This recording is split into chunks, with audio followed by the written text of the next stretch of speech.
माँ सल्लल्लाहु मोहम्मदिन वाले मोहम्मद वाजिल फरजहूं वाले मोहम्मद। 5 रजब ज़हूर पुरनूर इमाम अली नकी अलैहिस्सलाम आप सबको मेरी तरफ से बहुत बहुत मुबारक हो। ख़ास तौर पे मोमिनीन और मोमिनात जो मौला अलैहिस्सलाम उनकी आल औलाद का एहतराम करते हैं, उन सबको मेरी तरफ से बहुत बहुत मुबारक हो उस इमाम का ज़हूर, जिसकी इतनी फ़ज़ीलतें हैं कि अगर हम चाहें भी तो एक जगह दर्ज नहीं कर सकते। आइए आज उन्हीं शहंशाह का हम ज़िक्र आपके सामने करते हैं। तो इमाम अली नकी अलैहिस्सलाम पैगम्बर खुदा हज़रत मोहम्मद मुस्तफ़ा सल्लल्लाहु अलैहि व आलिहि वसल्लम के 10वें जानशीन, हमारे 10वें इमाम और सिलसिला मासूमीन की 12वीं कड़ी हैं। आपके वालिद माजिद हज़रत इमाम मोहम्मद तकी अलैहिस्सलाम थे और वालिदा माजिदा जनाब समाना खातून थीं। अपने आबा अजदाद की तरह इमाम मासूम इल्म ज़माना और अफ़ज़ल कायनात थे। आपका इल्म, सखावत, तहारत नफ्स, बुलंदी किरदार और जुमला सफ़ात हसना में अपने वालिद माजिद की जीती जागती तस्वीर थे। और एक और ज़रूरी बात कि आपकी वालिदा के मुतल्लिक़ उलमा ने लिखा है कि आप सैयदा उम्मुल फ़ज़्ल के नाम से मशहूर थीं। आइए बात करते हैं इमाम के ज़हूर की। तो आपकी बात तारीख़ 5 रजबुल मुरज्जब 214 हिजरी और बामुकाम मदीना मुनव्वरा आपका ज़हूर हुआ। बहुत बड़े आलिम शेख मुफीद का कहना है कि मदीना के करीब एक कीड़िया है जिसका नाम सिरिया है। आपका ज़हूर वहाँ पे हुआ। अगर बात करें मौला के इसमें ग्रामी कुन्नत और अलकाब की, आपका इसमें ग्रामी अली आपके वालिद माजिद इमाम मोहम्मद तकी अलैहिस्सलाम ने रखा। इसे यूँ समझना चाहिए कि सरवर कायनात ने अपने 12 जानशीन अपनी ज़ाहिरी हयात के ज़माने में मुअय्यन फरमाए थे। उनमें से एक आपकी ज़ात ग्रामी में भी थी।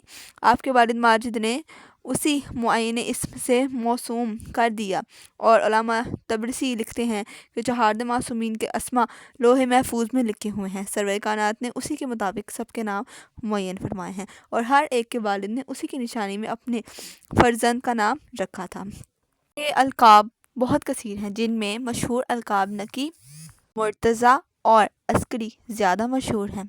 और अगर बात की जाए इमाम के किसी छोटे वाक़ये पे बात करते हैं, किसी बचपन के वाक़ये पे बात करते हैं, तो इमाम अली नकी अलैहिस्सलाम और आपका इल्म लुदनी बचपन का एक वाक़या आपके सामने बात पेश करते हैं कि और उन्हें किसी दुनिया वाले के सामने ज़ाने अदब ना नहीं होता।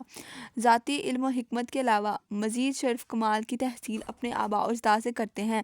यही वजह है कि इंतहाई कम सिनी में भी ये दुनिया के बड़े बड़े आलिमों की इल्मी शख्सियत देने में हमेशा कामयाब रहे और जब किसी ने अपने इनको किसी फ़र्द से मौकूफ़ समझा तो वह ज़लील होकर रह गया या फिर सर तस्लीम खम करने पर मजबूर हो गया।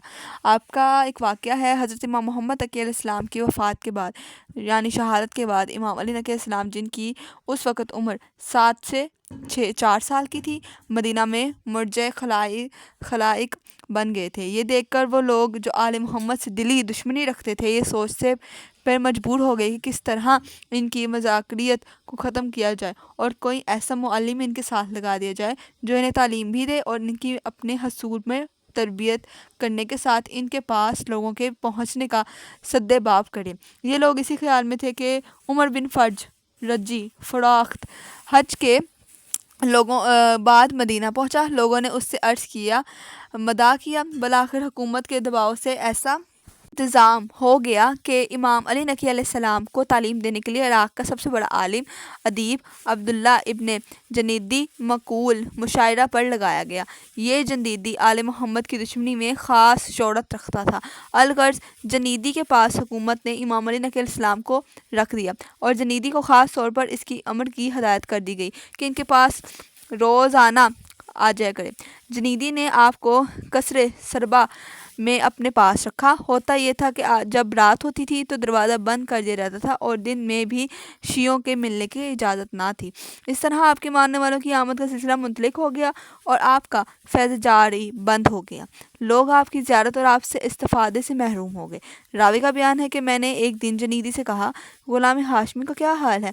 उसने नहायत बुरी सूरत बनाकर कहा, उन्हें ग़ुलाम हाशमी ना कहो, वो रईस हाशमी है। खुदाए कसम वो इस कम सनी में मुझसे कहीं ज़्यादा इल्म रखते हैं। सुनो, मैं अपनी पूरी कोशिश के बाद जब अदब का कोई बाब उनके सामने पेश करता हूँ तो वो उसके मुतालिक ऐसे अबवाब खोल देते हैं कि मैं हैरान रह जाता हूँ। اور لوگ سمجھ رہے ہیں کہ میں انہیں علم دے رہا ہوں یا انہیں تعلیم دے رہا ہوں، لیکن خدا کی قسم میں ان سے تعلیم حاصل کر رہا ہوں۔ میرے بس میں یہ نہیں کہ میں انہیں پڑھا سکوں۔ خدا کی قسم وہ حافظ قرآن ہی نہیں، وہ اس کی تعویل و تضلیل کو بھی جانتے ہیں، اور مختصر یہ ہے کہ وہ زمین پر بسنے والوں میں سب سے بہتر اور کائنات میں سب سے افضل ہیں۔ سبحان اللہ۔ یہ واقعہ تب کا ہے جب مولا امام نقی علیہ السلام کی عمر 7 سے 4 سال کی تھی۔ آپ نے تصاویر دیکھی ہوں گی کہ اکثر جو پینٹرز ہوتے ہیں ہمارے شیعہ، وہ اسی طرح بناتے ہیں امام کو، جو بچپنے کی حالت میں دکھاتے ہیں اور امام علم دے رہے ہوتے ہیں۔ آپ نے اکثر وہ تصاویر سے دیکھی ہوں گی۔ تو سبحان اللہ، امام کا علم بچپن میں اس طرح کا تھا، تو سوچئے وہ امام جوانی میں کس طرح کے ہوں گے۔ اور امام تو امام ہوتے ہیں، چاہے چھوٹے ہوں چاہے بڑے۔ تو مجھے یقین ہے آپ سب کو یہ ویڈیو بہت اچھی لگی ہوگی، اور میری دعا ہے کہ اس دن کے صدقے ہمارے رزق میں فراوانی آئے، اور ہمیں کربلا کی زیارت ہو، تمام ائمہ طاہرین کی زیارت ہو، اور ہم سے وہ راضی رہے، اور ہمارے امام وقت کا ظہور جلد از جلد ہمیں دیکھنا نصیب فرمائے، اور آل محمد ہم سے راضی رہیں، جیسا وہ چاہتے ہیں ہم کر سکیں۔ اللہ حافظ۔